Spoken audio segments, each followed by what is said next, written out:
லக்னம். உங்க ஜாதகத்துல தன்னுடைய வீட்டை தானே பார்க்கும் கிரக அமைப்பு இருக்கிறதான்னு பாருங்க. தன்னுடைய வீட்டை தானே பார்க்கிறதுனா, இப்ப தனுசு ராசி குரு பகவானுடைய வீடு.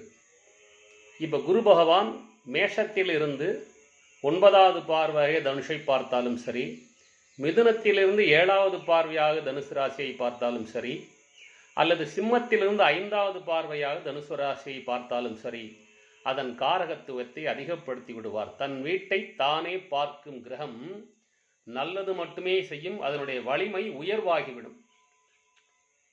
இப்போ நீங்கள் விருச்சிக லக்னமாக இருக்கிறீங்க, மேசத்திலிருந்து குரு பகவான் 9வது பார்வையா விருச்சிக லக்னத்தின் தனஸ்தானத்தை தனுசு ராசியை பார்த்தாலும் சரி, 7ஆம் பாவத்தில், அதாவது தனுசு ராசிக்கு 7ஆம் பாவத்தில், விருச்சிக லக்னத்துக்கு 8ஆம் பாவத்தில் குரு இருந்து தன் வீட்டை பார்த்தாலும் சரி,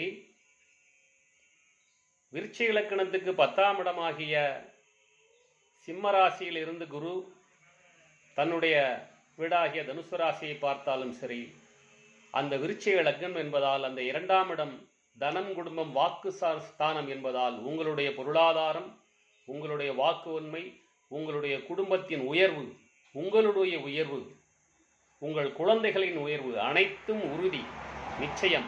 பொதுவாக ஒரு கிரகம் தன் வீட்டை பார்த்தால் அந்த பார்க்கும் இடத்தினுடைய தன்மையை அதிகப்படுத்திவிடும். இது மிக முக்கியமான விஷயம்.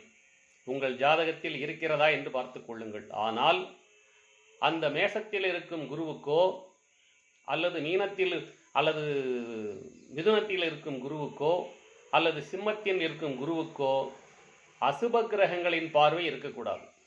அவ்வாறு அசுப கிரகங்களின் பார்வை இருந்தால் அதன் தன்மை குறையும். அசுப கிரகங்களின் பார்வை இல்லை எனில், இல்லாமல் ஒரு கிரகம் தன் வீட்டை தான் பார்த்தால் மிக உயர்ந்த யோக பலன்களை தரும். உங்கள் ஜாதகத்தை சரியாக கணித்து பாருங்கள். நன்றி, வாழ்த்துக்கள். பண்டிட் NGP.